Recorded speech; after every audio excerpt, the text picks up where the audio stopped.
A historic embarrassment for Spain against Cape Verde. Belgium barely scraped a point against Egypt. Sweden demolished Tunisia. And Ruben Amorim's new club. Let's talk about the Portuguese coach's very strange choice. In an interview, Mbappé said he emotionally drives the French national team. He called himself the locker room leader. At Real Madrid, he behaves quite differently. Insider reports have come up throughout the season, suggesting club management is disappointed in him since he mostly sticks to the French-speaking players and hasn't bonded closely with the rest of the squad. He's fairly criticised for his off-the-ball play, since he traditionally couldn't care less about pressing or defending, though he himself promised to improve in that area starting at this tournament.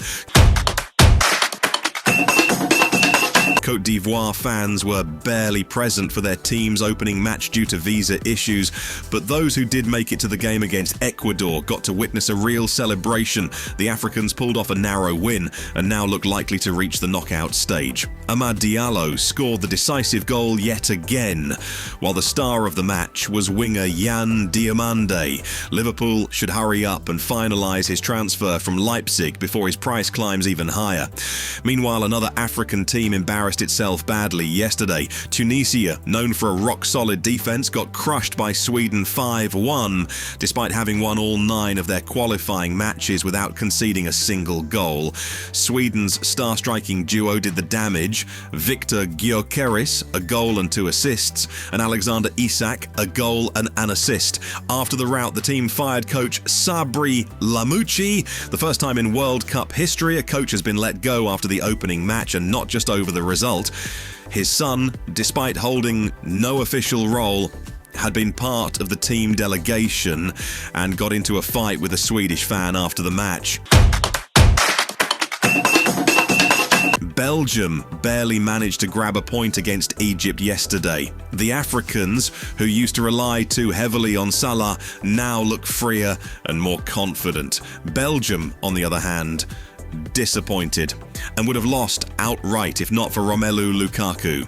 He came on in the 66th minute and almost immediately forced an opposing own goal. Uruguay didn't impress either. In the first half against Saudi Arabia, it wasn't clear what they were even trying to do, but after the break, the Saudis ran out of steam and Uruguay pushed forward to salvage a draw. Their opponent's goalkeeper had the game of his life. There have been a lot of strong goalkeeping performances at this tournament already, though it's a shame Mexico's Guillermo Ochoa came in only as the backup. He admitted the national team had always been a guiding point in his life, and that once his time there ends, he doesn't see much point in continuing to play at all. But the biggest shock of the tournament is Spain's match against Cape Verde, which the modest underdog somehow held to a scoreless draw. Cape Verde parked the bus and rarely pushed forward on the counter. Old-school, time-tested defending. Spain, on the other hand, fell flat. Luis de la Fuente's starting plan didn't work, with the team lining up in a 3-4-3 built around possession, which slowed the ball movement down. And Pedri unexpectedly operating as a second striker. Spain's old positional headache resurfacing once again. Rodri was inconsistent, Gavi hasn't hit top form yet, and Spain's striker problem persists. Ferran Torres kept creating chances but couldn't finish any of them.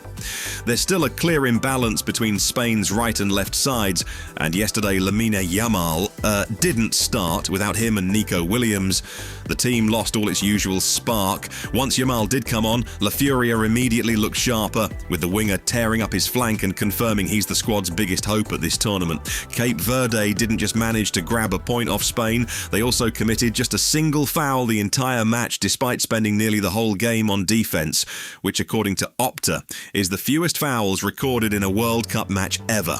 Big credit to the defence and to goalkeeper Vozinha, who at 40 years old might just become the breakout star of the tournament. Before the match he had 50,000 followers, and now he's close to 2 million. He was the unquestioned star of the game. Bayern missed out on Anthony Gordon, even though he'd been considered a priority summer target. The Munich club concluded their squad lacked depth compared to clubs like PSG. Real Madrid and Barcelona. Instead of Gordon, Bayern signed Ismail Saibari from PSV for around 55 million euros, a technically gifted midfielder who scored 15 goals and provided 8 assists in the Dutch league last season. Munich are also preparing to sign defender Nathaniel Brown from Eintracht Frankfurt, also for around 55 million. He's good on the ball, but still needs work defensively. AC Milan have a new coach lined up. It'll be Ruben Amorim, not Oliver Glasner, as many expected. The Portuguese coach is set to sign a contract through 2028 this week. Milan turned away from Glasner after talks with Ralf Rangnick over the director role collapsed. The underlying issue is that Milan still hasn't fully settled on its new management structure. The club is trying to build something resembling an NBA-style front office, splitting responsibilities between a head coach, a head of football, and a sporting director.